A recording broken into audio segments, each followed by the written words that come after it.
Welcome to Shrabani's odyssey. আশা করি সবাই ভালো আছেন। তো আজকে হচ্ছে আমি রেডি হয়ে চলে যাব বাইরে ঘুরতে আমার আপুর সাথে। সো এখানে আমি পুরোপুরি রেডি, আর এখানে আমাকে রেডি হতে বলে আপু নিজেই ঘুমিয়ে পড়েছিল, যদি আপু পরে সাথে সাথে উঠে আমাকে কল দেয় অ্যান্ড এরপর হচ্ছে আমি বের হয়ে যাই। আর এই তো বের হয়ে একটা রিক্সা নিয়ে আমি চলে যাই নতুন বাজার, কারণ সেখানেই হচ্ছে আপু আমাকে রিসিভ করার জন্য আসে।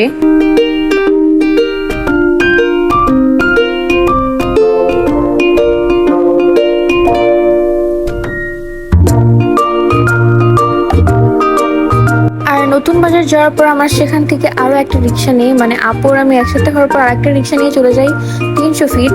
আর ওই দিন ওয়েদারটা অনেক সুন্দর ছিল, আকাশও অনেক সুন্দর ছিল। এখান থেকে স্পেশালি আকাশটা এত সুন্দর লাগছিল, আর আকাশের চাঁদটাও সেদিন অনেক সুন্দর লাগছিল।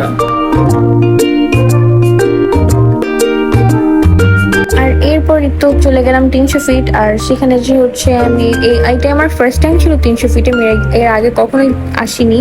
তো এখানে যে হচ্ছে যে এই ফার্স্ট রাইডটাতে আমরা উঠে যাই।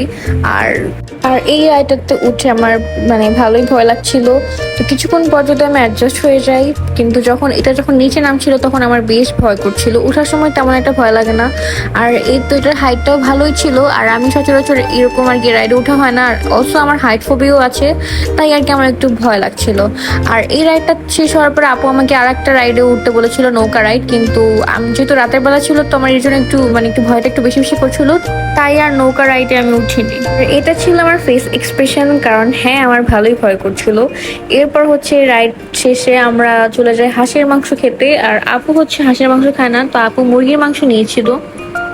তো এই যে হচ্ছে আপুর মুরগির মাংস, আর সাথে চাপটি ছিল, আর এটা হচ্ছে আমার হাঁসের মাংস। আর পাশেই ছিল হচ্ছে ভিউ, মানে মানে আপনি খাচ্ছেন আর আপনার পাশ দিয়ে এরকম ভাবে নৌকাগুলো চলে যাচ্ছে। তো আর কি ভিউটা সুন্দরই ছিল।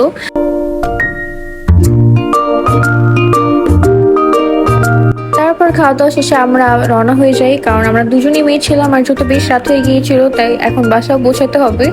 তো আজকের ভিডিওটা এই পর্যন্ত ছিল, আশা করি সবার ভালো লাগবে। Thanks for watching.